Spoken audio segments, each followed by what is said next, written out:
So, Bismillah ar-Rahman ar-Rahim and Assalamu alaikum wa rahmatullahi wa barakatuh. Everyone, inshallah, today we're going to continue what we were doing yesterday, but Alhamdulillah, we actually did the revision yesterday, so no need to do it again. And we are in Surah Nisa. This is ayah number 102.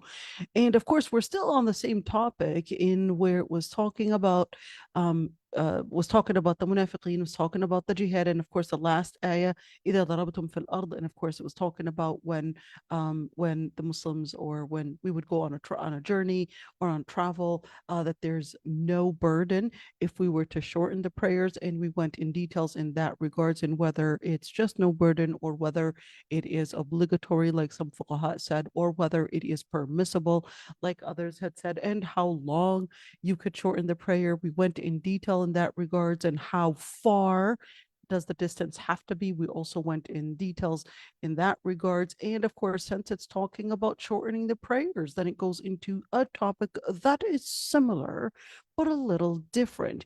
And this is actually called Salat al-Khawf, the salah of fear. But this is not talking about fear where you're afraid, taking on, I don't know, you watched a scary movie and you're afraid right now, so let me go pray the prayer of fear. No, this is actually talking about a prayer when you are in jihad, and of course the enemy is, let's say, at that moment, they're actually, let's say, a hot and combatants are firing at you, and the time for salah is there. So what do you do at that time? And of course, this is what it means to actually be in salat of fear. This is what it means to be during the time of fear. We're talking about the time of combat, the time of battle, the time of war, and the times when you are yourself, either you are going for what is called a talib or al-matlub, to mean, let me explain this one for a little bit. When we're talking about combat, there is a combat where you're being attacked, and there's a combat where you're the one that is probably planning a war. It doesn't necessarily mean that you always have to be in defense. Sometimes, it's an issue of, your enemy is there, and you're just preparing the right timing to attack in order to keep any future threats away. Okay, so this is a type of war we talked about, or preemptive war we talked about before. And in that situation, is that included or not? We'll talk about that inshallah as well. So وَإِذَا كُنْتَ فِيهِمْ فَأَقَمْتَ لَهُمُ الصَّلَاةَ. I'm just going to zoom out for a little bit so we can actually see the ayah first, and then we'll zoom back in again. وَإِذَا كُنْتَ فِيهِمْ فَأَقَمْتَ لَهُمُ الصَّلَاةَ فَلْتَقُمْ طَائِفَةٌ مِّنْهُمْ مَعَكَ وَلْيَأْخُذُوا أَسْلِحَتَهُمْ فَإِذَا سَجَدُوا فَلْيَكُونُوا مِنْ وَرَائِكُمْ وَلْتَأْتِ طَائِفَةٌ أُخْرَى لَمْ يُصَلُّوا فَلْيُصَلُّوا مَعَكَ وليأخذوا حذرهم وأسلحتهم ود الذين كفروا لو تغفلون عن أسلحتكم وأمتعتكم فيميلون عليكم ميلة واحدة ولا جناح عليكم إن كان بكم أذى من مطر أو كنتم مرضى أن تضعوا أسلحتكم وخذوا حذركم إن الله أعد للكافرين عذابا مهينا. The reason why I'm not reading it like with a melodious voice is not because of the men might be present, but it's because we're trying to do tafsir, so we're trying to fragment it into shorter sentences. وَإِذَا كُنْتَ فِيهِمْ, and if you were amongst them, we're going to talk about that one, and you had فأقمت لهم الصلاة, so you had began to perform prayers, then let one group stand with you and let them take their weapons, and if they would go into sujood, then let them stay behind you, and let another group come after. In other words, come after you, the ones that didn't pray, let them pray with you, and let them be cautious and take their weapons. For many of those that are disbelievers, they would want you to be pacified away from your weapons and your belongings, and they would come after you and strike you with one strike. And there's no sin if there is any harm. In other words, you're wounded, or even if there is rain, or if you were ill, to let go of your weapons. But be cautious, for the Lord Almighty had prepared for the disbelievers a torment that is humiliating. Okay, so a couple of things here, each and every single word. I know we just read it in just a second, and it might seem like, okay, that's it. That's not going to take long.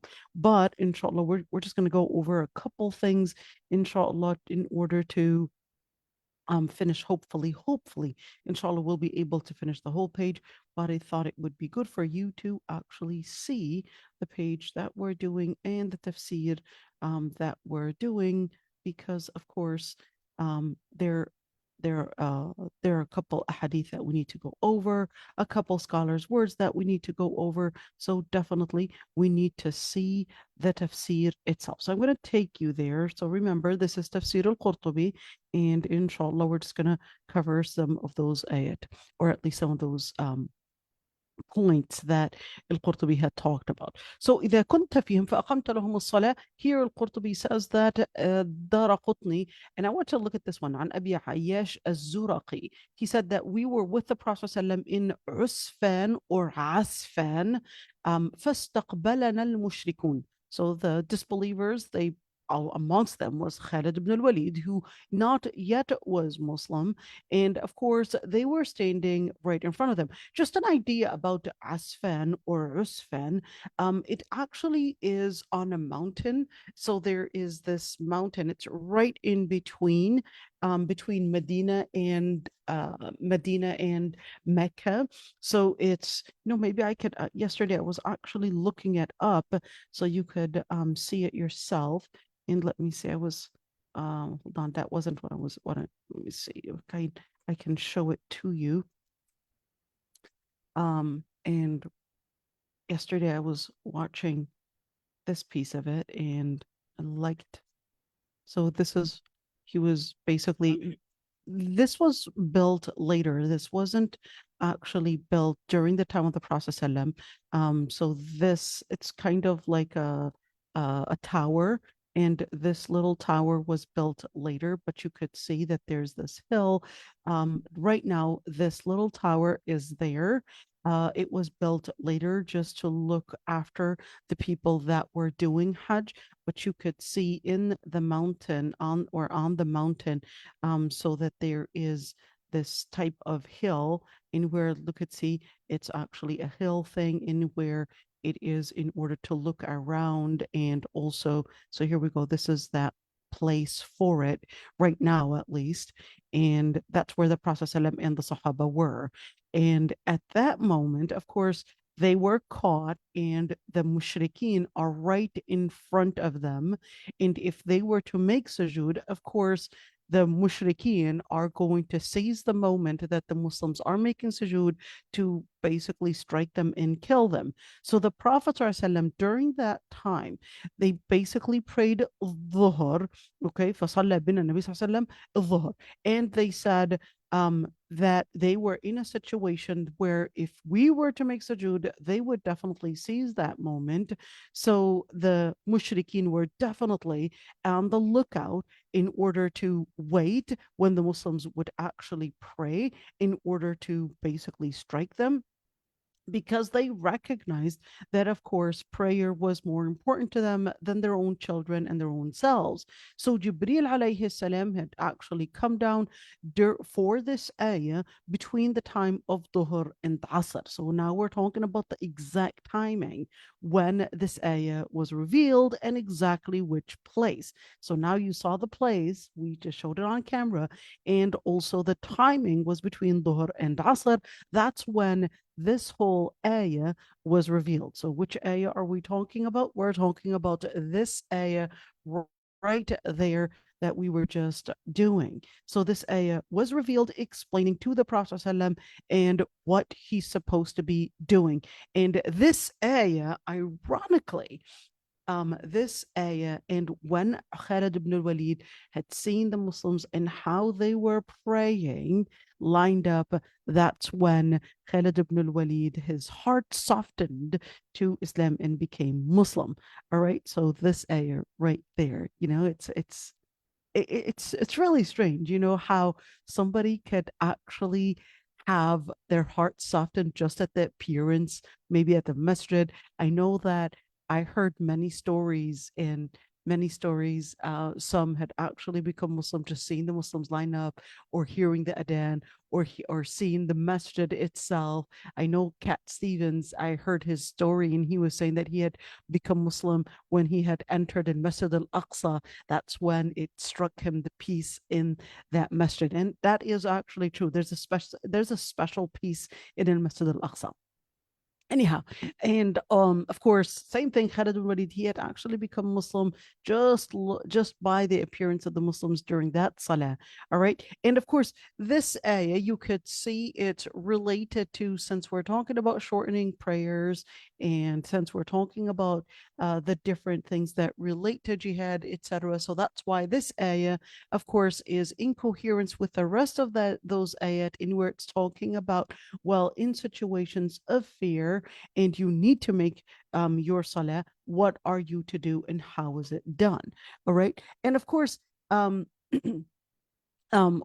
we're speaking about this ayah, it's really important to look at this part in where, when you see in where it says, إِذَا كُنْتَ فِيهِمْ.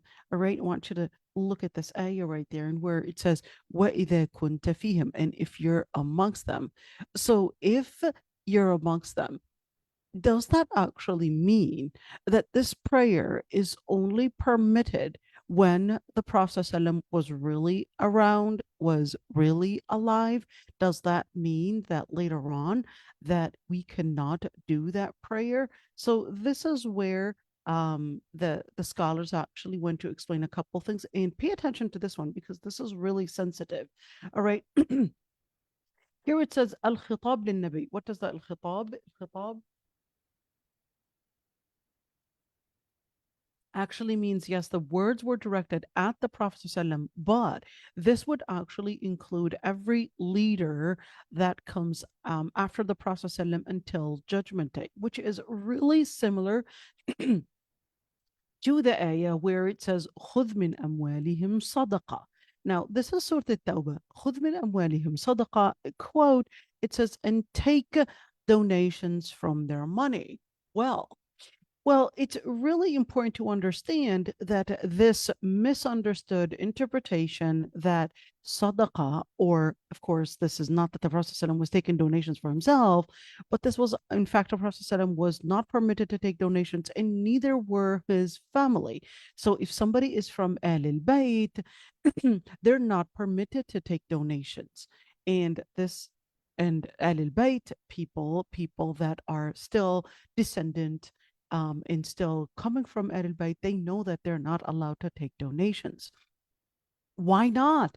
Because they are ashraf. They are supposed to be part of Ahlul Bayt. They are not to be taking from people's, it's called wasakhiness, not to be really taking from what is considered as, uh, as when you make sadaqah, you take away the money in order to donate because you want to remove and deduct the money that could possibly be as a result of a sin that you had committed. So therefore, this is considered like contaminated wealth. So Ahlul Bayt don't take from this contaminated wealth, and therefore they have to work to support themselves and actually not take donations. Anyhow, I have a question. Is that the case? Is that the case? Like for always or just for then? the case for always. Okay. For always. So even those that know that they're descendants of Ahlul Bayt, even during our time, You have certain families like Hashimi family, or you will have certain families that are considered, that are called Qurashi in certain countries, or they would know that they are actually from al-Bayt. They would know, and they keep track of it, and they would pass it on. All right. So yes. Anyhow, so here's somebody that misunderstood this, which his name is Musaylam al-Kadhab. Musaylam al-Kadhab, he misunderstood this, and he actually, well, he didn't just want to misunderstand it, because he went further and actually claimed to be a prophet and stopped giving zakah, because he said that, well, zakah was basically to the Prophet ﷺ, since he's now not alive, so therefore we shouldn't be doing it. And of course, Abu Bakr as-Siddiq waged a war in order to not separate between the sisters, that is, the sister of Salah is basically Zakah, and waged a war in order to say, no, we cannot let the pillars of Islam one after another get lost. If the Prophet ﷺ had died and now you're not giving zakah, then what is going to happen to the later obligations and to the later tenets of Islam? Then one after another, by many years, there's nothing going to remain of Islam. Of course, for al-khawf, of course, here he says, شذ أبو يوسف وإسماعيل بن عليا. Of course, those are two scholars, and he said that they had actually, I want to look at the word shadda. The word shadda actually means that this two things. Number one, this is an exception, this is an opinion that is rare.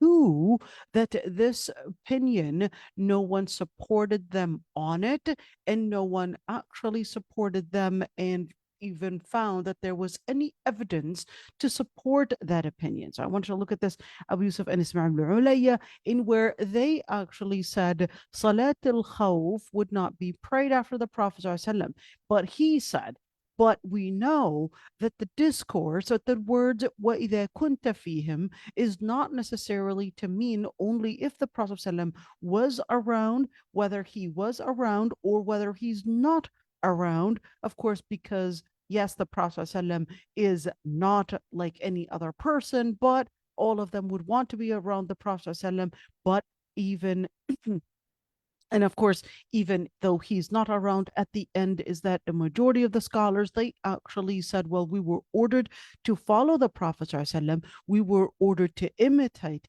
and, of course, do exactly as the Prophet ﷺ was doing. In other words, to act as the same way that he was there when he was doing it. And therefore, we could see that the ayah was saying, فَلْيَحْذَرِ الَّذِينَ يُخَالِفُونَ عَنْ أَمْرِهِ أَن تُصِيبَهُمْ فِتْنَةٌ. Let those that would go away or disagree or not act as the Prophet ﷺ, or basically object to the Prophet ﷺ and his orders, that they would be or they would be inflicted with a fitna, that they would be inflicted with a fitna. So this is extremely important. So those that would disagree or object to the Prophet ﷺ, they might actually come and not recognize, but a delusion or a fitna or some kind of a fitna that they put themselves just by the objection and made themselves susceptible to the fitna by not obeying the Prophet ﷺ. And the Prophet ﷺ had said in the hadith, let's see this hadith, in where we know that this hadith is actually authentic. Even Bukhari and Muslim, although here basically said, well, we had already mentioned the takhrij for this, in where the Prophet ﷺ had actually said, Sallu kama ra'aytumuni usalli, pray as you see me pray. And that was in order to let the people know that sunnah and the way that the Prophet ﷺ was doing the different matters was basically instructional and also directional, and also the details were basically to give us all the information on how we apply the words of the Quran, or even apply the whole instruction of Islam and what we're supposed to be doing. So he said, فَلَزِمَ اتِّبَاعُهُ مُطْلَقًا. حتى يدل دليل واضح على الخصوص. I want you to look at this quote right there. And he said, therefore, it is obligatory to follow him to follow him in such a comprehensive, in the comprehensive details, in the comprehensive words in each and every single detail until we would have a straightforward and a specific evidence to show that this was only to be done for the Prophet ﷺ, by the Prophet ﷺ, and therefore not to be done and of course replicated by the different leaders later on. So I want you to look at this as in order to object those that had the few that had said that this was only to be done when the Prophet ﷺ was present, because they had of course considered that the Prophet ﷺ, the reason why that this would be a prayer only to be done during the time of the Prophet ﷺ, they had considered that this was to only be done when the Prophet ﷺ was around in order to bring about a specialty. So this was their explanation. This was basically their argument. And of course, here the Jumhur, which basically means the preponderant, basically means the majority of scholars had objected to it. And of course, the other evidence they brought in was, well, the Sahaba themselves, all of them, had basically done the prayer even after the death of the Prophet ﷺ, and it wasn't specific to the Prophet ﷺ, and in therefore to, and here he says, توهم الخصوص في هذه الصلاة الخصوص في هذه الصلاة. So, and he basically said, quote, to imagine that or even have some narrative or some idea or imagination that there is some form of a specification that it would only be during the Prophet ﷺ would actually not have any evidence to support it. And of course, the Sahaba, he said, "Hum a'lamu bil maqali wa aq'adu bil hal." I love this quote.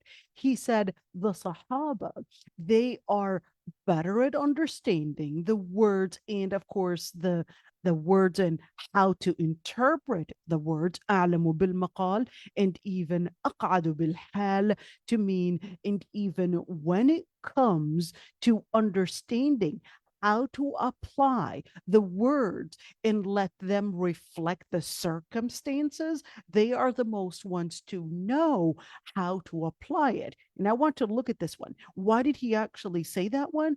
And really because of a certain thing, in where, remember when we talked about the wordings in where a quote in like in an ayah where it says qala, etc. 1, 2, 3, it's a quote. And we said that there are two types of a quote. The quote could be lisanul maqal and lisanul hal. We said this earlier, and we said lisanul maqal would be exactly the words that one might have said. We said lisanul maqal and lisanul hal. We said that lisanul maqal could be exactly what the words the person had literally quoted, and lisanul hal would basically not be that a quote in where what they had said, but it would really be a reflection of what their circumstances or even the situation was saying. So it wasn't a literal thing. It was, well, it was really their movement. It was the circumstances were saying such. If I see you shivering and I'm like, oh, I think she's actually telling me she's cold. Well, you didn't say you were cold, you were just shivering. But definitely the circumstances that you were in were revealing nothing but you were cold. I could see your lips dry. That's revealing to me that you're thirsty, and so forth. And etc. Of course. So in that situation, the scholar here, Al-Qurtubi, he said, well, the Sahaba, they knew best the wordings, how, and of course, how we would apply the wordings based on the circumstances. And therefore, and وقد قال وإذا رأيت الذين يخوضون في آية فأعرض عنهم حتى يخوضوا في حديث غيره. And he said, well, it's exactly when the ayah was also saying. And if you were to see the people that would basically display a form of disrespect, and of course a form of uh, making fun, of course, and being sarcastic about the words and the verses of Allah subhanahu wa ta'ala, then leave these people until they would change the subject and talk about something else. And of course, this was in Surah Al-An'am, and in order to tell us, well, even though the words were directed at the Prophet ﷺ, but certainly this was not specifically to the Prophet ﷺ, but this was for all of us. And he said, وَهَذَا خِطَابٌ لَهُ. These words were basically directed at the Prophet ﷺ, but the Ummah and the nation is also to emulate the Prophet ﷺ and even take it as an example. And even in the ayah, خُذْ مِنْ أَمْوَالِهِمْ, that would actually mean it's not to be only directed and specific to the Prophet ﷺ, but it basically would become something that we all have to apply. And of course, here basically telling us about Abu Bakr as-Siddiq. And it's really important. I'm just going to summarize some of the things. I just want you to look at this one because many would right now take the words out of context and not understand how to put it in the wordings and even in the right interpretation as the Prophet ﷺ had interpreted and as the Sahaba had even understood it in. So that's why it's important to bring about such details in order to know how to respond to all the different misconceptions that might actually rise every once in a while. And let's see. So فَلْتَقُمْ طَائِفَةٌ مِّنْهُمْ مَعَكَ. Let a group, let's look at that ayah again so you could actually see. So now we know وَإِذَا أَقَمْتَ وَإِذَا كُنْتَ فِيهِمْ فَأَقَمْتَ لَهُمُ الصَّلَاةِ. I want you to look at the word فَأَقَمْتَ لَهُمُ الصَّلَاةِ, because فَأَقَمْتَ لَهُمُ الصَّلَاةِ, yes, the word إقامة is basically when you would perform the prayer. So here, what salah are we talking about? Basically, the prayer itself that we would know. فَلْتَقُمْ طَائِفَةٌ مِّنْهُمْ مَعَكَ. So the ta'ifa would be any group. So we're talking about 3 and 9 and above, and of course, a large number as well, in where they would stand with you. So there would be a group, not everybody joins in the congregation. So we would basically split them into two, of course, in order to make sure that one is on the lookout and the other one is actually praying.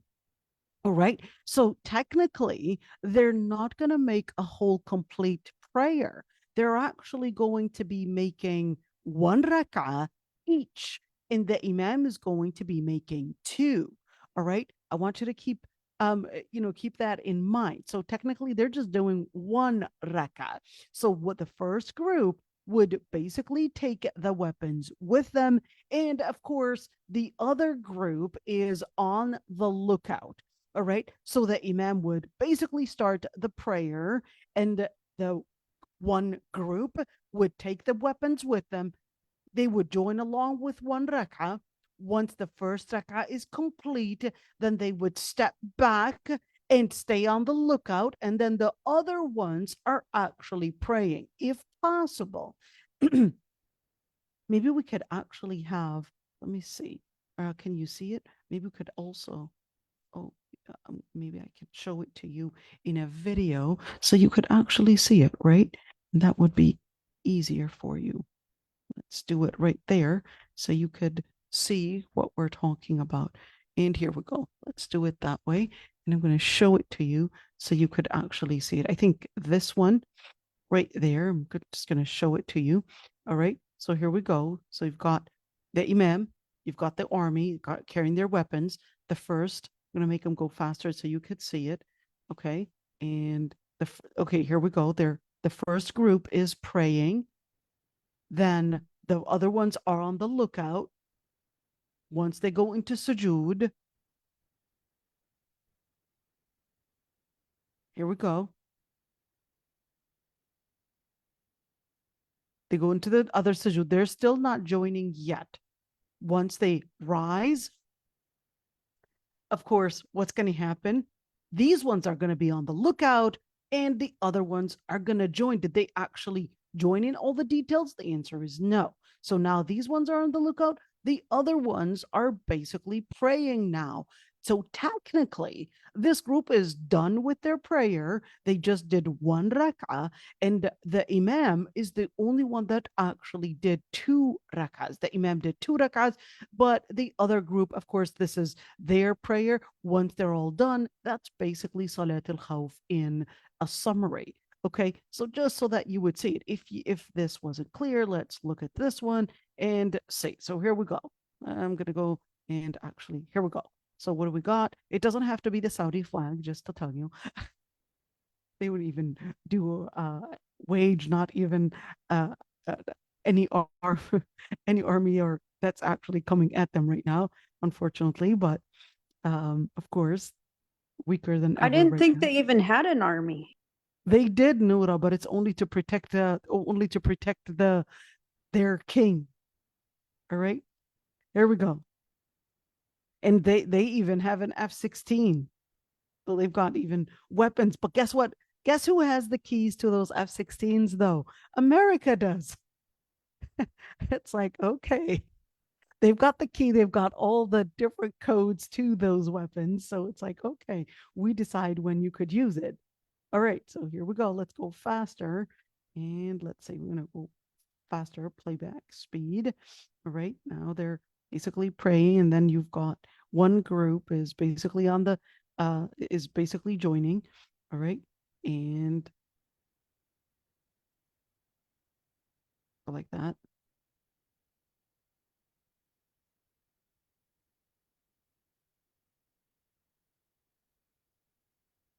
So that's basically when the army is is right in front of them. So in that situation, do they have to face the Qibla? The answer is no, they don't necessarily have to face the Qibla. It certainly is best to face the Qibla, but then in situations where the enemy is in front of you, then in that situation you could actually not face the Qibla. You could see it right there. So now one group is joining, the other group basically left off. And then, of course, here we go. Then they would stop, and then another group would actually come and they would change spots. All right. So let's continue right there. So this is just an idea of how this is prayed. I guess it would be a lot easier to actually see it than actually explain it in details. وَلْيَأْخُذُوا أَسْلِحَتَهُم, that they would have to take their weapons. Why? Of course, this is in situations where they are in an actual combat. So this is not because they're joining in the army, not because they're basically wearing their army uniform, but no, this is when it is during an actual war and they needed to pray. So what do they do then? Well, this is important to keep in mind, that even if you are in a situation where it's an active battle right there, you would still have to pray. And now we know how it's done. Okay, now let's continue right there. There are different interpretations, okay, in how Salat al-Khawf and how the prayer of fear is actually done. And of course, Ibn al-Qassar had mentioned that the reason why there are differences, different interpretations, or at least different narrations, not interpretations, but different narrations, but the different interpretations were really as reflecting as the different narrations that had actually been mentioned describing Salat al-Khawf, was really because the Prophet ﷺ had prayed it in 10 different instances. So 10 different times that the Prophet ﷺ had actually prayed Salat al-Khawf. Ibn al-Arabi, and of course, I want to look at this one. Ibn al-Arabi, just an idea. Maybe you could actually see some of the things that we wanted to say about Ibn al-Arabi, right? Because Ibn al-Arabi is one very important scholar, and unfortunately, it's really sad that at many times people don't actually know the scholars and know who they are, and they end up really let's just give an idea about Ibn al-Arabi. This isn't necessarily what he looks like. Okay, so mind you, yeah, this isn't necessarily what he looks like. There are two famous Ibn al-Arabi. There's Muhyiddin ibn Arabi, and this is the Sufi guy, and of course the mystic poet and all of that, but that's not the one that we're talking and referring to here. We're actually talking about Abu Bakr ibn al-Arabi. Abu Bakr ibn al-Arabi, he basically is a Maliki scholar, and Abu Bakr ibn al-Arabi, I'm going to show you some of those websites that are actually good resources to help you go to it. So here's Siyar A'lam al-Nubala. And of course, Siyar A'lam al-Nubala is the reference, but Islam Web, they actually did you a favor, and you don't have to buy all the 29 volumes, but all those volumes, they basically uploaded them and basically got it up for you. And now you could just see what's written about Ibn al-Arabi without needing to buy the whole volume. Let's see, his name, Al-Hafidh Al-Qadi Abu Bakr. He was a judge. He was Hafidh. So that's a certain level of scholarship. All right. His name is Muhammad ibn Abdullah ibn al-Arabi al-Andalusi al-Ishbili. That wasn't his name. Muhammad ibn Abdullah is his name. Ibn al-Arabi, he was from al-Andalus and the city Ishbilia. He was Maliki in his madhab and Sahib al-Tasanif, in where he had written multiple books. And of course, he had died 468 Hijriya. 468 Hijriya. If you don't know what that means, we'll talk about it. Of course, he did actually leave he did leave Ishbilia, he did leave Al-Andalus, and actually go for Iraq. So if you don't know what date that is, it would actually help to go here, because guess what? They would actually put you the equivalent date in the Christian calendar. So 468 is equivalent to 1076. So basically not very long ago, right? And is that right? And of course, this is not the same Ibn Arabi that we would know, or at least the famous guy. But of course, we're not going to use Wikipedia because it's not an actual reference that is credible.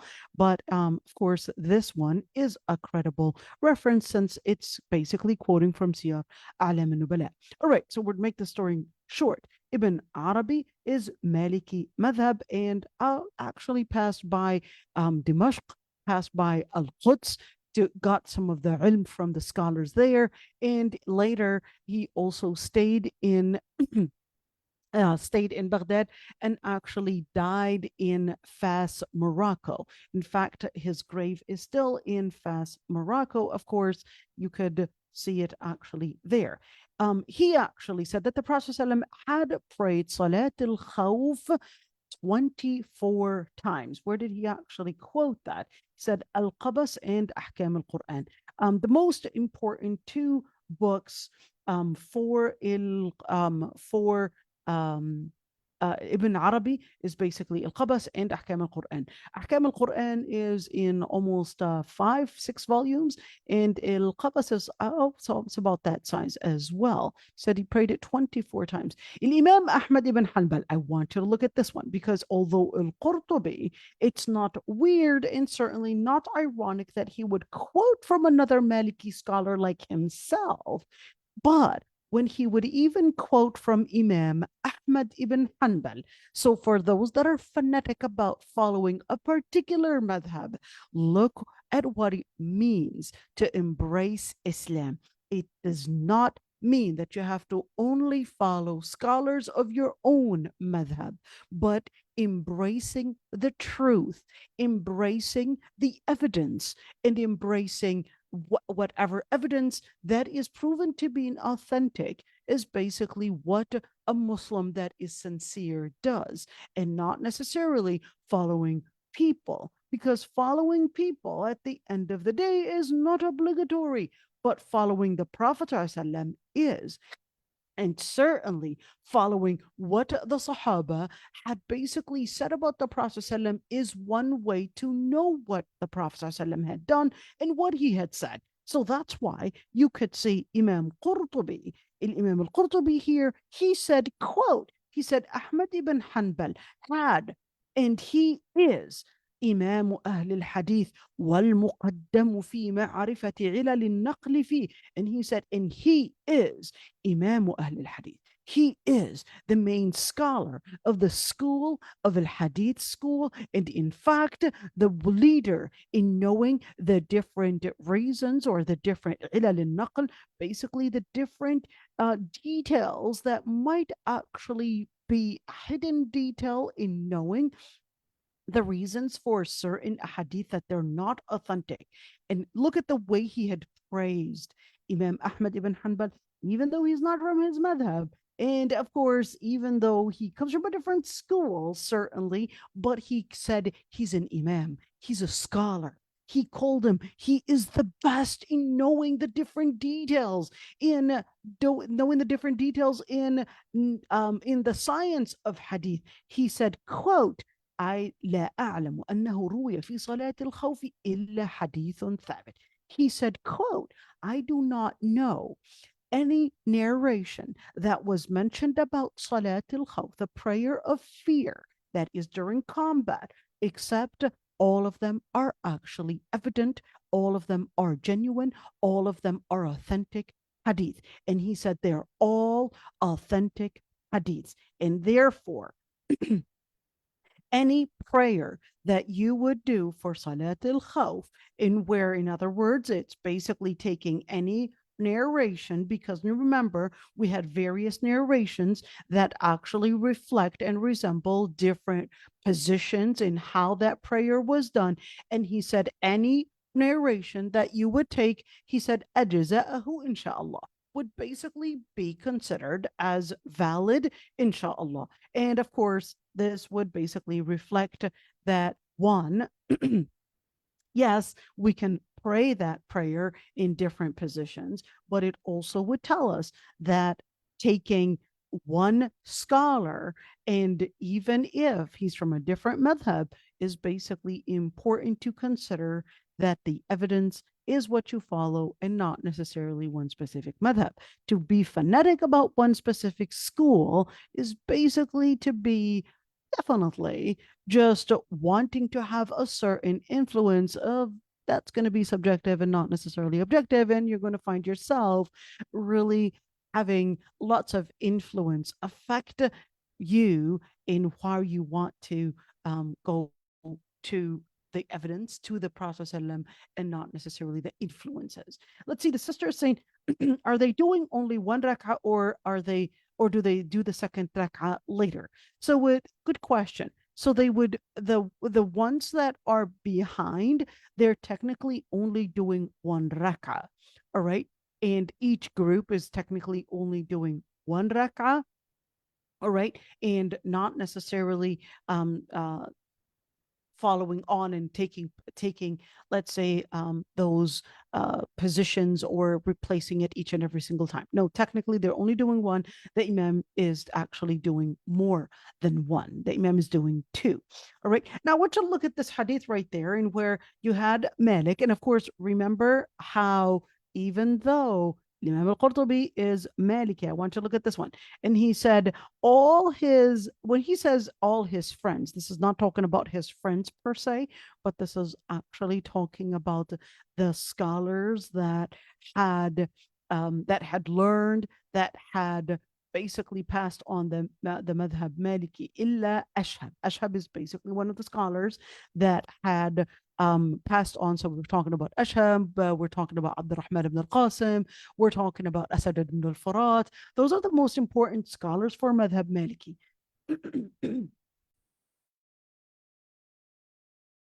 Sorry about that. So they all said that ذهبوا في صلاة الخوف إلى حديث سهل ibn Abi Hathma. Sorry. So basically, this is a Sahabi, just an idea about, there's a narration in where he basically prayed Salah in a certain way. So they basically had embraced at least that hadith in how they would pray. And of course, here عن القاسم بن محمد عن صالح بن خوات الأنصاري. I want to look at this one, in where Salat al-Khawf, in where the Imam would stand in a group of the Sahaba, the other group would basically stand right in front, and of course in in front of the enemy, because the enemy would basically be waiting for that moment when they would be doing their sujood and probably their ruku'. So the imam would basically make him a rak'ah, and those that are with him, they would basically do the rak'ah or continue the prayer along. And then, of course, if he would stand, he would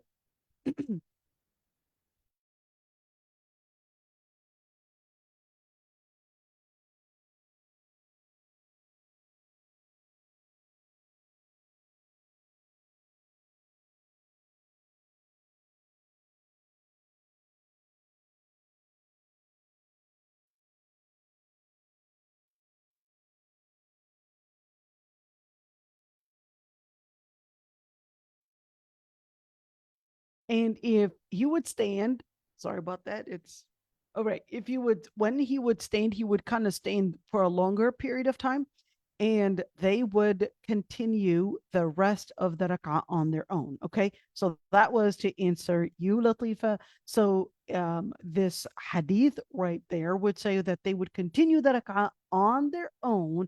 But there's also another narration that said, well, they would be on the lookout and they would only pray one technically.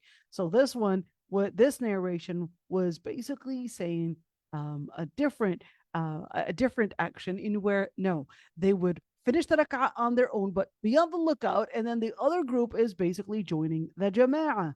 All right, then once they finish the rest of the rak'ah on their own, they would basically do the taslim and just leave, and the imam is just standing there. So the imam is not continuing at his pace.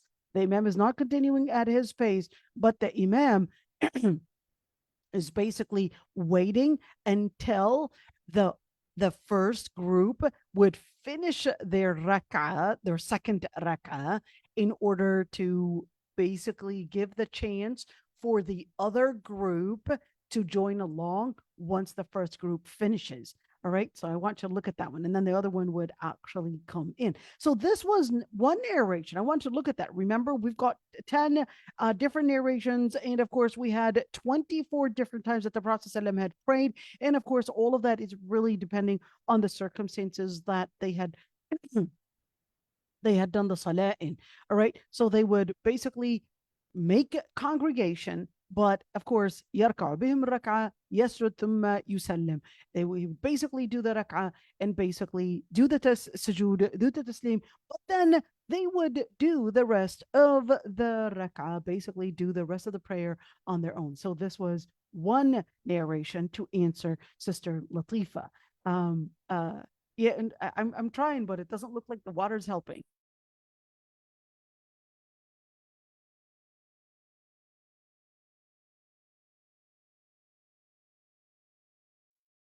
All right. Oh, see, here's their friend Ibn al-Qasim. Here we go. And basically, you know what? There is. Let's talk a little bit about Sahl ibn Abi Hathma, or Hathma.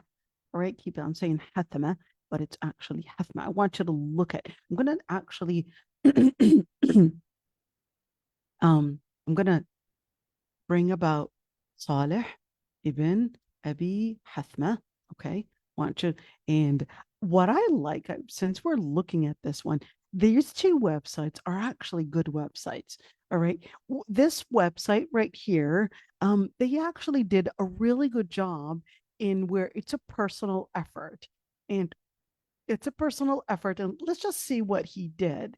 And what he did, this personal effort, in where he would bring you about, it's called Tarajum Abr al-Tarikh. And of course, even if you say, I can't understand Arabi, remember, you can go to these little three dots right there, and you could actually translate. So, and choose the language that you want. If you don't have that language, you could actually choose another language, press on these three little dots, and actually get English, or get maybe, I don't know, your language.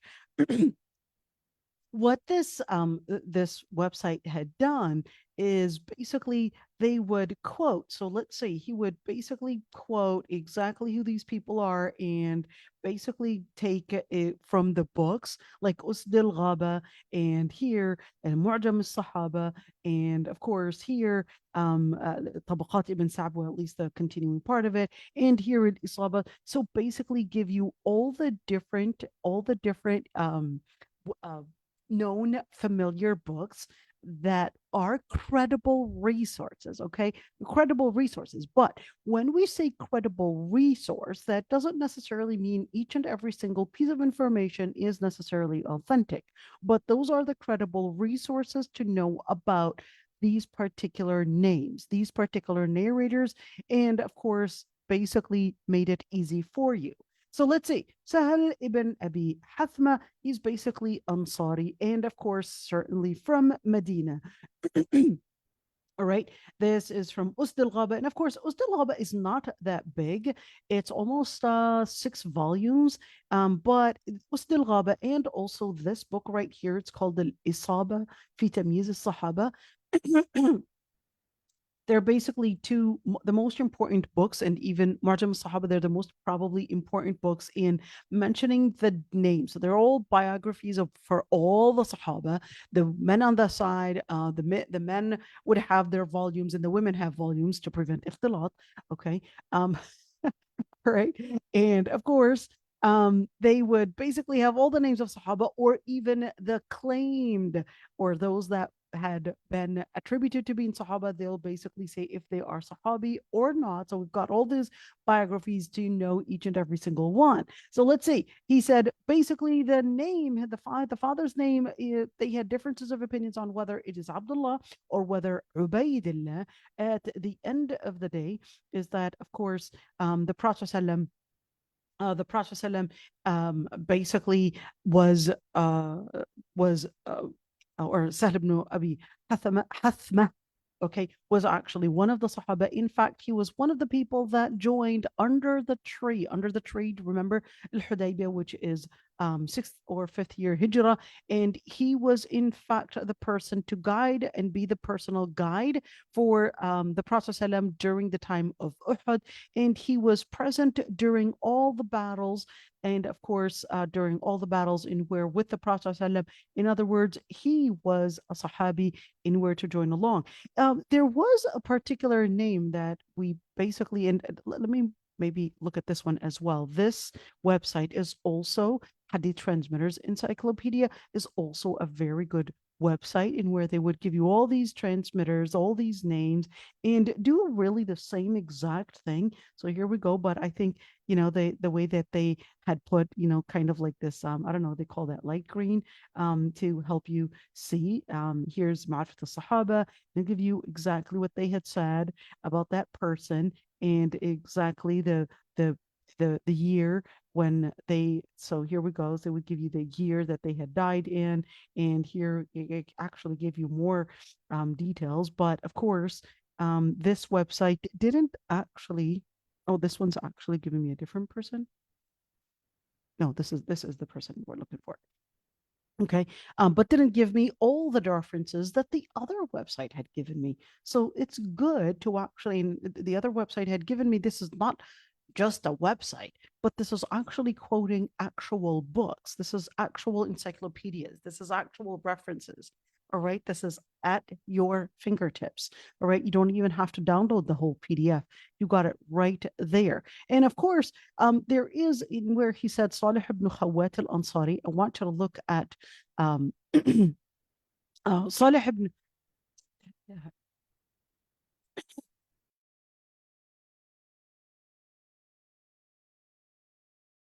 So here we go. I want you to look at this hadith right there. So let's look into what the narration is, just so that we would see that, okay, well, why do we have different narrations?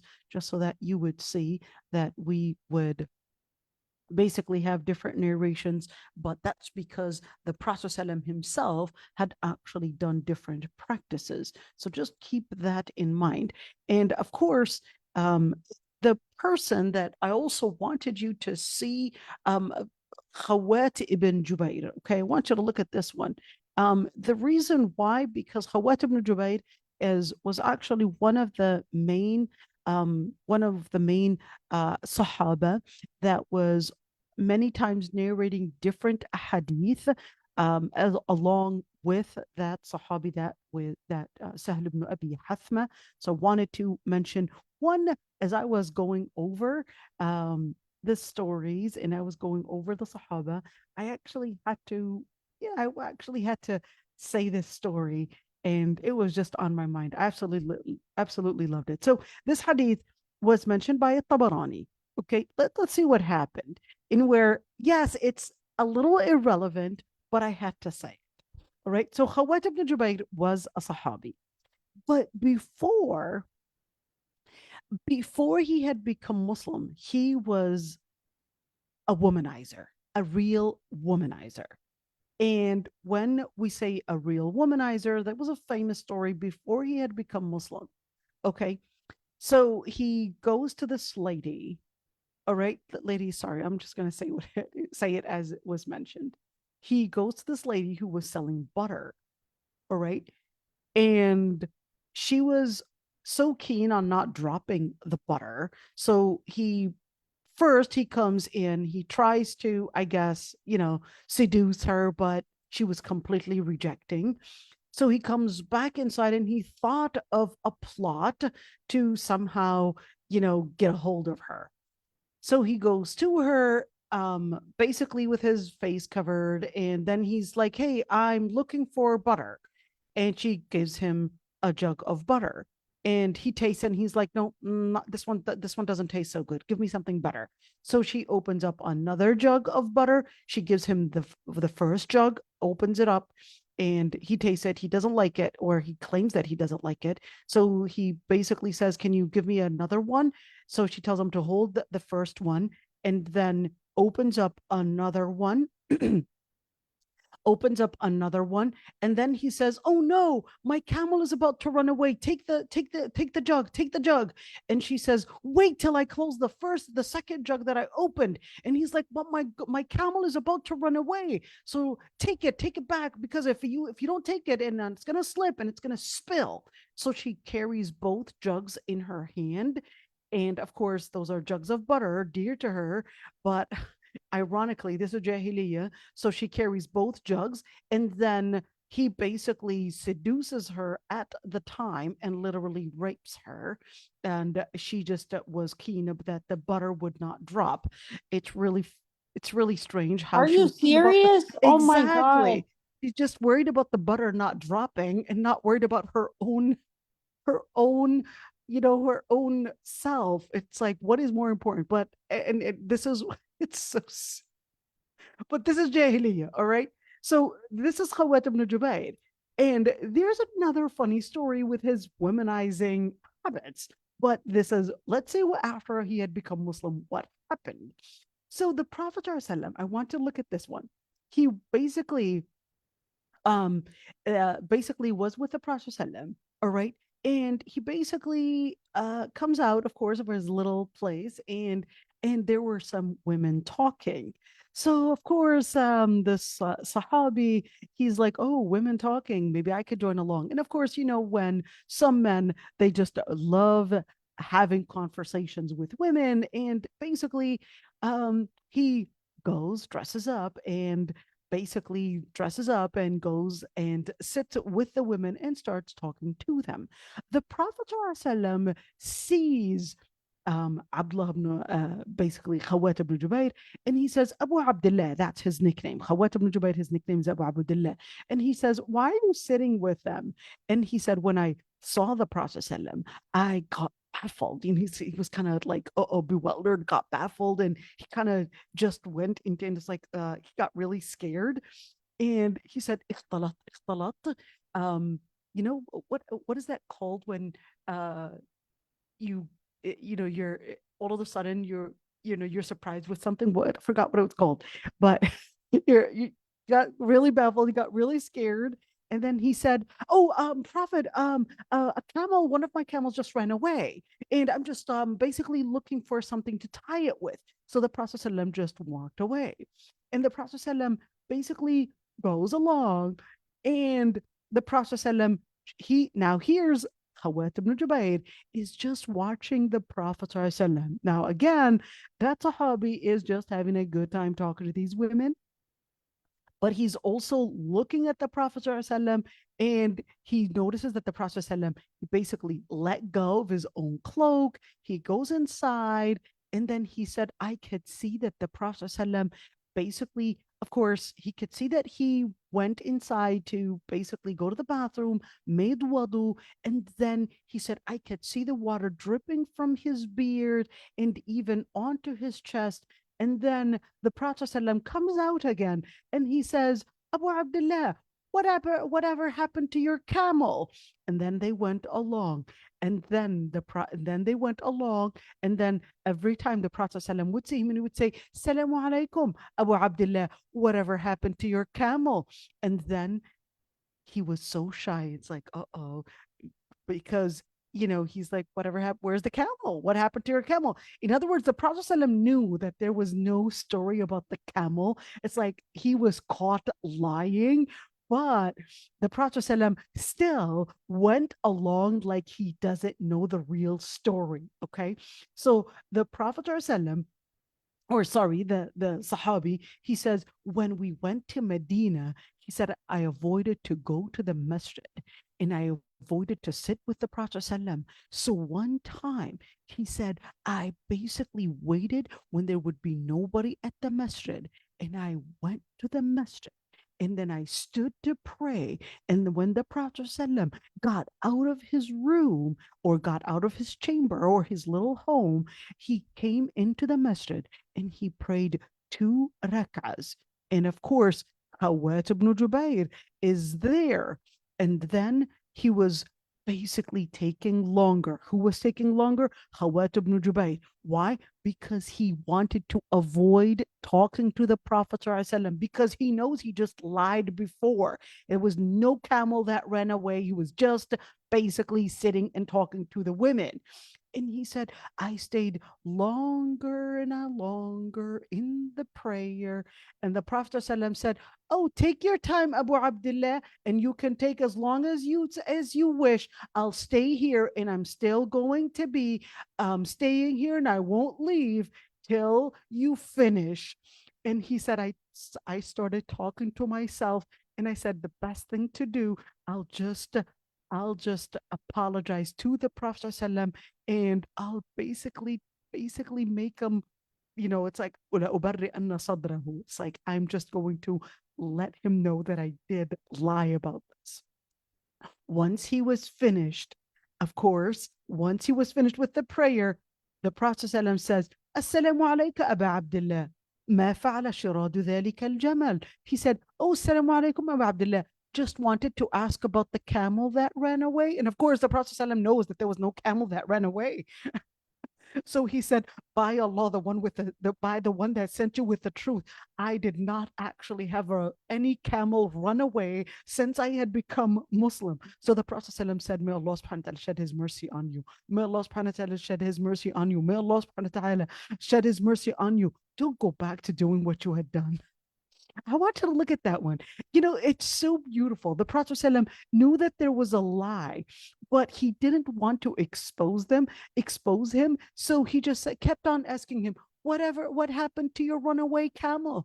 Did it come back? Salamu alaikum. Whatever happened? And the Prophet ﷺ notices that he was prolonging the prayer, not because he needed to prolong the prayer, but he had a different intention, which is that he was afraid to talk to the Prophet ﷺ. All right.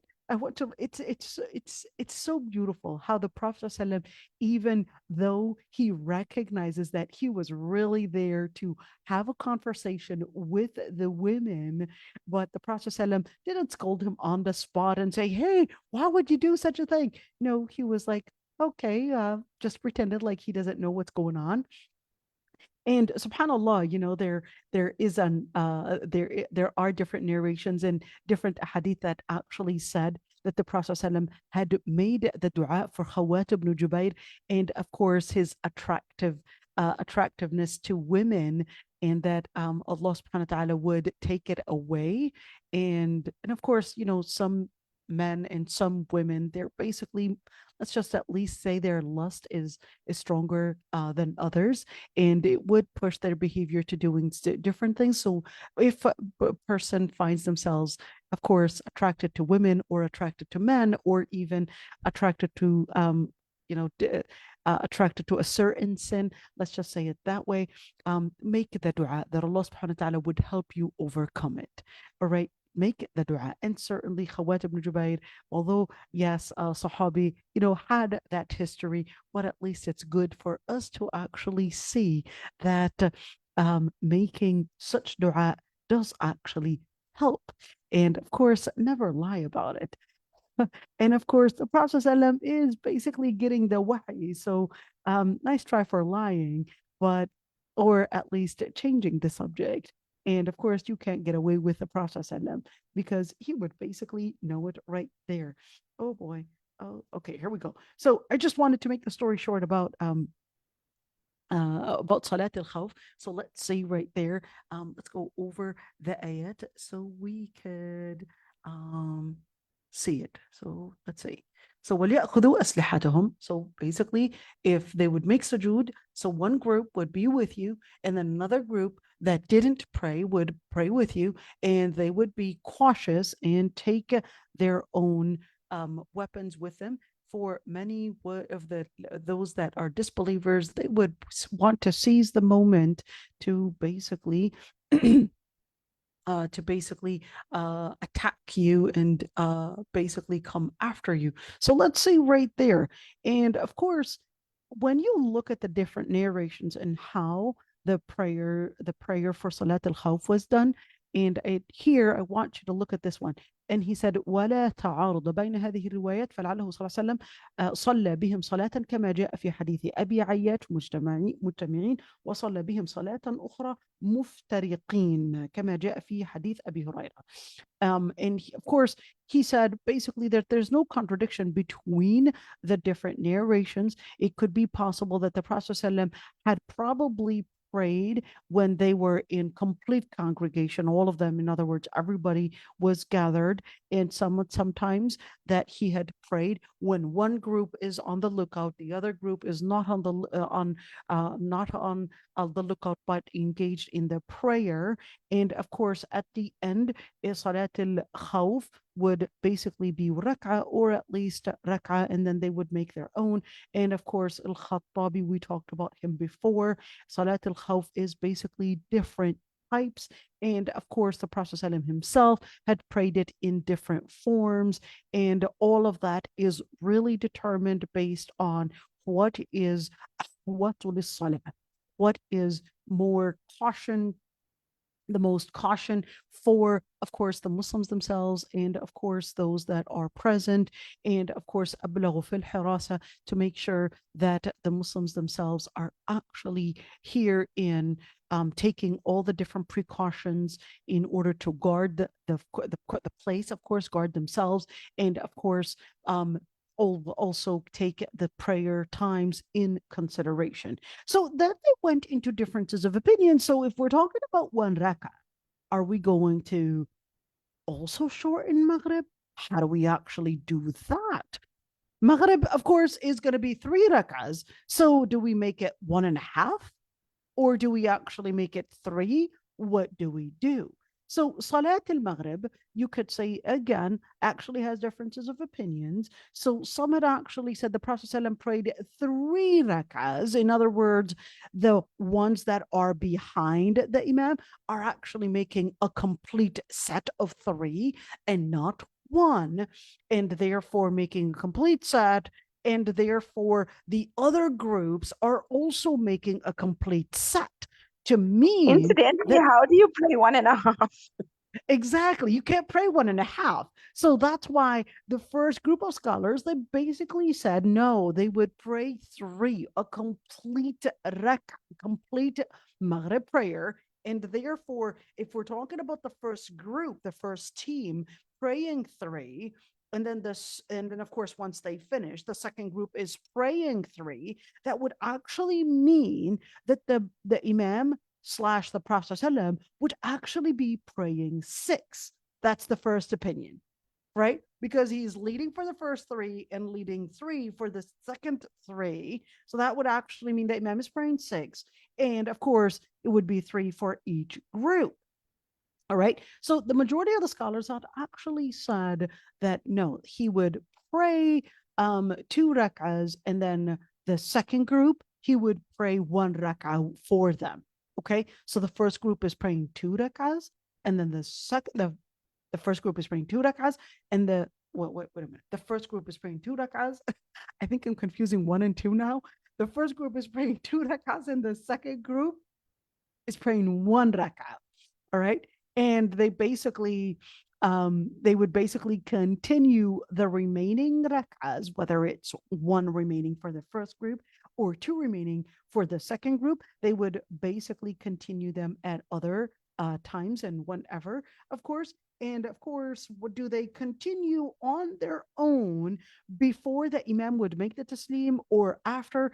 Of course, differences of opinions between scholars. Let's say Shafi'i basically said, well, no, he would basically pray 1 rak'ah, all right, يصلي بالأولى ركعة, and basically pray 1 rak'ah with the first, and of course the imam would be praying 3, that is, and the second group would basically pray rak'ah as well. So basically, you could say there are differences of opinions, really, because of different narrations, because the Prophet ﷺ himself had actually done Salat al-Khawf at different times and different, I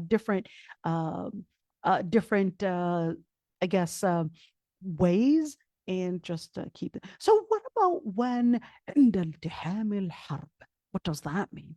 When the battle is probably at its top, or let's say when the real battle, when it's mostly heated, all right? And of course, they're worried if they would basically, it could be seconds, and there's no time, and it could be just that moment. So in that situation, majority of the scholars, Malik, Thawri, al-Awza'i, and most of the majority of scholars, they basically said you would pray in however position you're in. And of course, that would mean whether you can be praying, probably riding your core, or probably on the camel, or whatever it is, or even if you're basically imat, basically doing body gestures to represent sujood, to represent ruku', etc. All right. So whether you are facing the qibla or whether you're not facing the qibla, just do your salah at the position that you're in.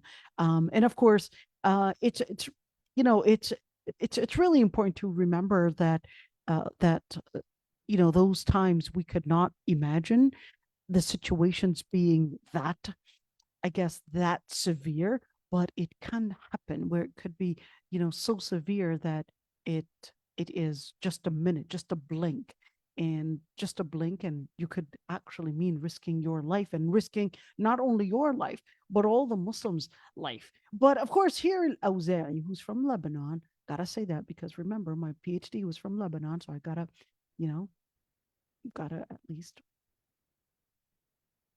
what is the word, give credit. Okay. If they were ready for Fatih, so it was like really close, and they weren't capable of praying, then they would do body gestures, and each and every single person can do it on their own, even if they're not capable of actually praying, even on their own, and they delayed prayer until, of course, it's safe to engage in prayer, then they could do 2 rak'ahs, even if they couldn't do it. In other words, delay prayer. I want to look at this one because the Prophet ﷺ himself had actually done that. We're going to get to that hadith. If they're not capable of doing, a rak'ah and 2 sajdas, then in that situation, of course, they can just delay it until they're safe. Okay, so they can delay prayer until they're safe. And let's say, and here al-Qurtubi says, and this was quoted by Ilki al-Tabari. I guess it's important to mention Ilki al-Tabari. Ilki al-Tabari, originally, Ilki al-Tabari was from Tabaristan. And when you're looking at Tabaristan, that is an area in Balkh. and Balkh is in the northern part of Afghanistan. Northern part of Afghanistan. We had a lot of scholars from Afghanistan, including Abu Hanifa. Although, yes, Abu Hanifa was in Baghdad, but originally he is actually from Afghanistan, Kabul. All right. Anyhow, so basically, Ilki al-Tabari, he basically said that إذا كان الخوف أشد من ذلك وكان التحام القتال فإن المسلمين يصلون على أمكنهم على ما أمكنهم على أمكنهم. I was like, what's going on? فإن المسلمين يصلون على ما أمكنهم مستقبلي القبلة ومستدبريها. So we basically said if a situation where all the basically the war was getting too heated, then the Muslims would actually pray على ما أمكنهم, basically based on the circumstances that would allow them to pray, whether it's facing the Qibla or whether it's turning away against the Qibla. And in that situation, they would basically perform the prayer and not leave it. Abu Hanifa basically had a different opinion. He said basically you cannot pray when you're basically carrying all these arms and you're not facing the Qibla and therefore not even focused. That wouldn't even be considered a prayer. That's not even a considerable thing. So what should we do? Abu Hanifa basically said no, delay prayer. And of course, because if they were to engage against the Qibla, to basically not be focused on Salah, then there's no prayer. That basically would mean fasadat as-salah. So in that situation, they would say, just delay the prayer. So I just want you to know that there are these different. That's pretty cool. I never knew there were that many opinions on that one. Of course, it's really important to just consider and see that, there are these differences of opinions. And, what we're seeing right now is a lot of times people actually confused about the differences of opinions and all of those. And they would think that, oh, I don't know what Islam to follow. If it's a considerable opinion, considerable scholars, and they have their evidence, take it easy. You can adopt this opinion, and it's a considerable opinion. That's why it's so important for us to learn that, so we can know the considerable scholars and, Absolutely. Look at this. Look at this quote right there. So this quote, this basically Anas, he basically had mentioned that he was with the Prophet ﷺ, all right, and he said we weren't capable of praying. So why? Well, because the battle was so heated and intense, and they couldn't pray, that is Fajr, until the sun had already risen. He was with Abu Musa al-Ash'ari, and of course the Prophet ﷺ, and Anas ibn Malik, he said, وَمَا يَسُرُّنِي بِتِلْكَ الصَّلَاةِ الدُّنْيَا وَمَا فِيهَا. He said, and I really wanted to be in prayer, and there was nothing more dear to me on the face of basically this life, more important than the salah. And of course, and when you see that the Prophet ﷺ, I want you to look at this one, Abi Hujjah, he basically said, of course, ikhtiyar al-Bukhari as well. In other words, when we say ikhtiyar al-Bukhari, basically is al-Bukhari himself. He was not a faqih, but he was a faqih. Okay, now we're going to oxymoron. No. So al-Bukhari himself, yes, was a muhaddith, but al-Bukhari himself actually had fiqh, in where it was said about al-Bukhari, fiqh al-Bukhari fi tarajimeh, that the fiqh that the Bukhari had displayed is basically in the way he labeled his chapters in his book Sahih al-Bukhari. All right. SubhanAllah. Right. Just the labels, just these, just the label, and that was basically to display what al-Bukhari had basically considered as the preponderant in regards to the fiqh. Let's say he said a hadith, all right, the hadith in where Jabir ibn Abdullah, he mentions this hadith after one incident, that during the day of al-Khandaq, Umar ibn al-Khattab comes to the Prophet ﷺ, and of course he was basically scolding the kuffar, and he said, "O Prophet of Allah, I didn't pray Asr, and the sun is about to set." And the Prophet ﷺ said, "And I didn't pray it either." So then they basically went into an area, Buthan, and the Prophet ﷺ made wudu and said, and prayed, sorry, and prayed Asr after the sun had set, and then prayed Maghrib. I want you to look at this one. So let's say this is in Sahih Bukhari, this is in Sahih Muslim, all right? And of course, Al-Aqiq, Buthan, they're basically a certain area in Medina. It's a valley in Medina. I want you to look at this one. So the Prophet ﷺ, there was an incident. He delayed it. So the Prophet ﷺ delayed, even here we go, we've got Yom al-Khandaq, where the Prophet ﷺ actually delayed the prayers because of the intense situation here. So the intense situation where their life was at stake, everybody's life was at stake here. The people of Quraysh, along with their allies, were gathered around Medina. And even though the Muslims had built a ditch all around Medina, or at least 3/4 of it, because there was this area that that was actually supposedly guarded by Bani Qurayza, but then they had actually committed treason and attempted to let some people go through, but let's not get into that detail. But at the end of the day, the Prophet ﷺ delayed the prayer when we're talking about such intense moments, all right? And that the Prophet ﷺ had actually prayed then and made up those salawat, all right? There was another time that, so this was a deliberate one. He really delayed it, and he knew that he had delayed it. There was another time that the Prophet ﷺ, he wasn't deliberate in wanting to leave the prayer. He wasn't deliberate in wanting to leave the prayer, and that day was called Laylat al-Ta'ris. Let's write it down right there. What is Laylat al-Ta'ris? Laylat al-Ta'ris. So Laylat al-Ta'ris was an exceptional day. They were back from the Battle of Tabuk.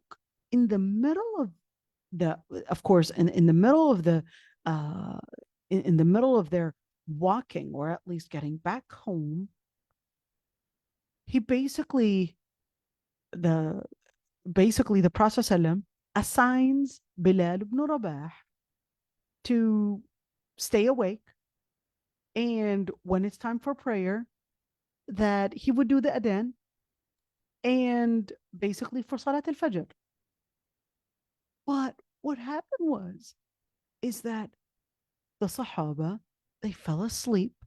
They were so tired from all the walking.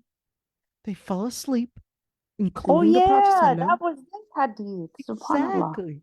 They fell asleep, and not to wake up, but after the sun was completely up. You know what woke them up? The heat of the sun.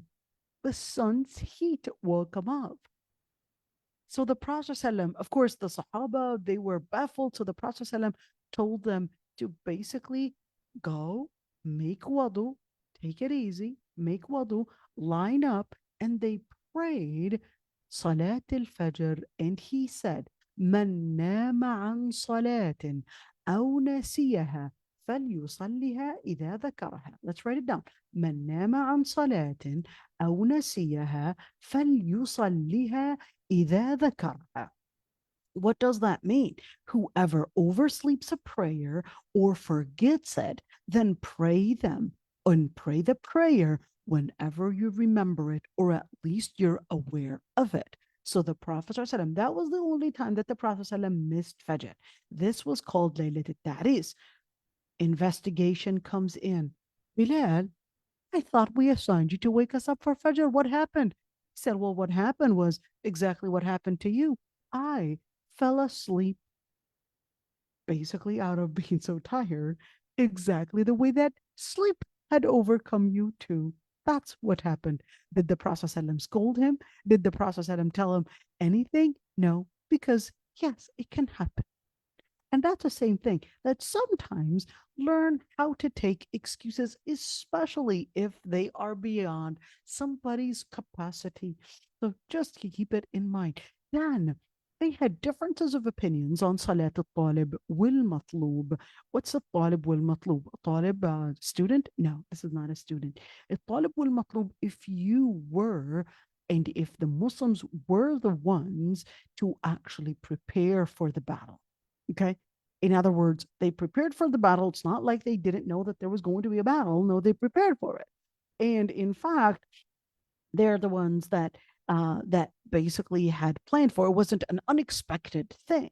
No, it was expected. So does that mean we would pray before time because we're expecting to get into a battle? The answer is no. So here, just to make the story short, and majority had actually said that they can pray Salat al-Khawf, whether they're the ones that had planned the battle or whether it was planned for them.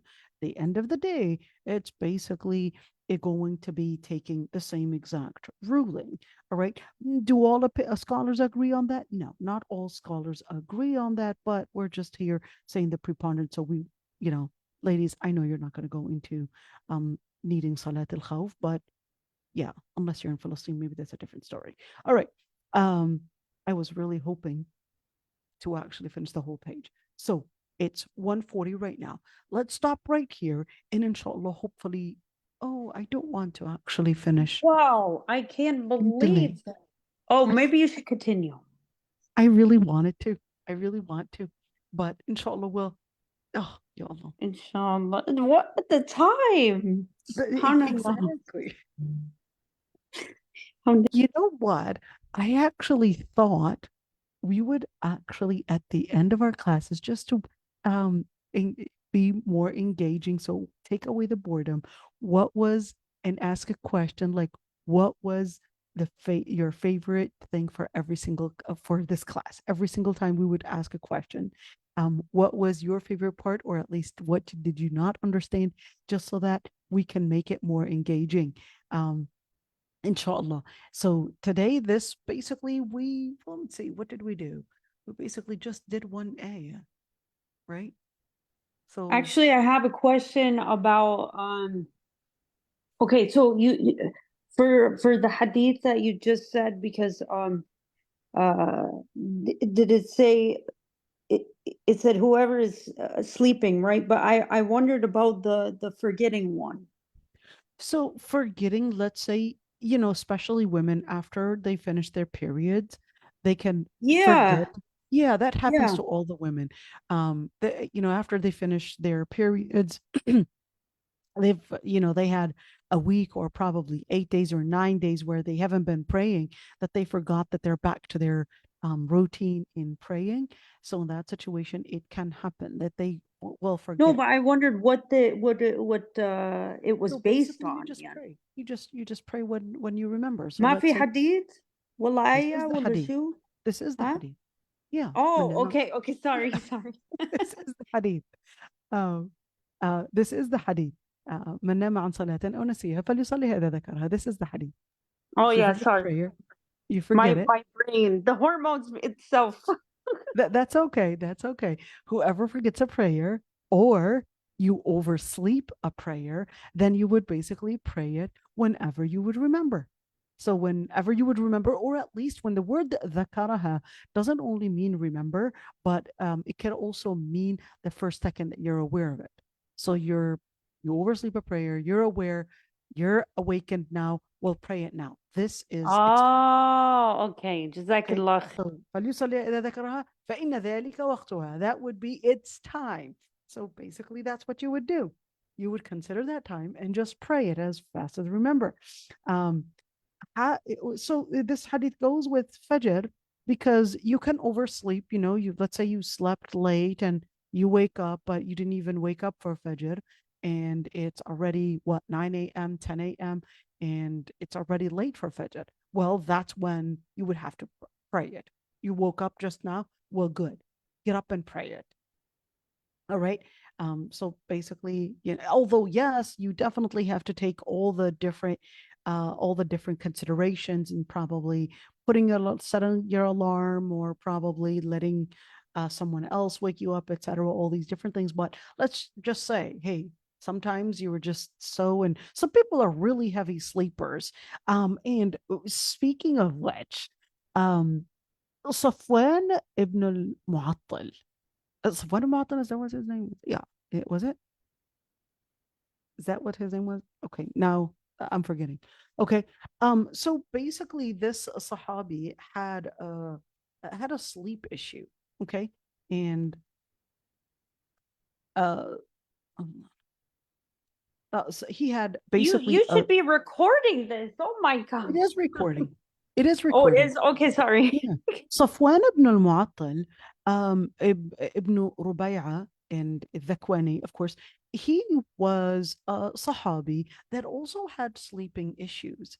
And of course, that's why the Prophet ﷺ had assigned him. You know, it's really funny. His wife had basically come to the Prophet ﷺ and say, my husband doesn't pray. My husband doesn't never wakes up for prayer. And the Prophet ﷺ brings him over and says, you know, what's up with this not praying part? And he basically said, well, it's something basically within our family. We just have sleeping issues. In other words, really heavy sleepers.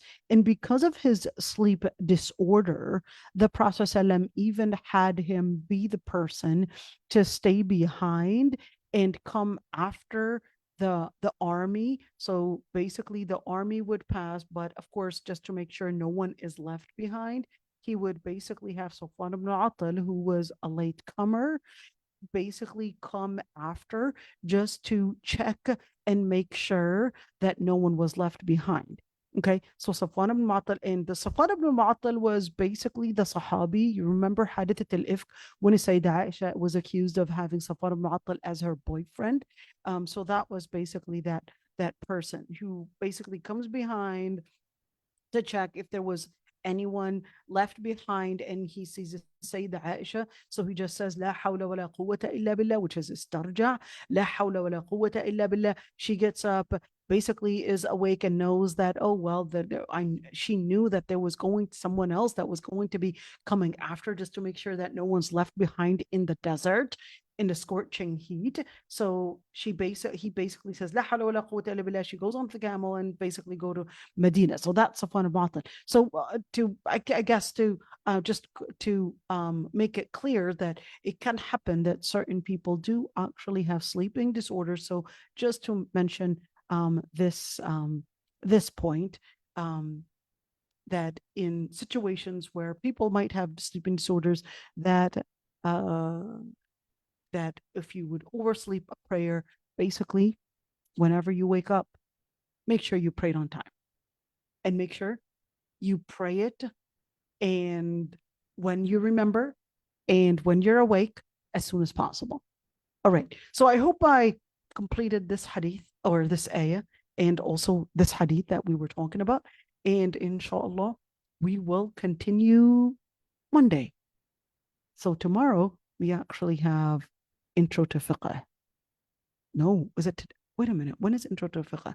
Okay, Was it so wait, no. It is because you're like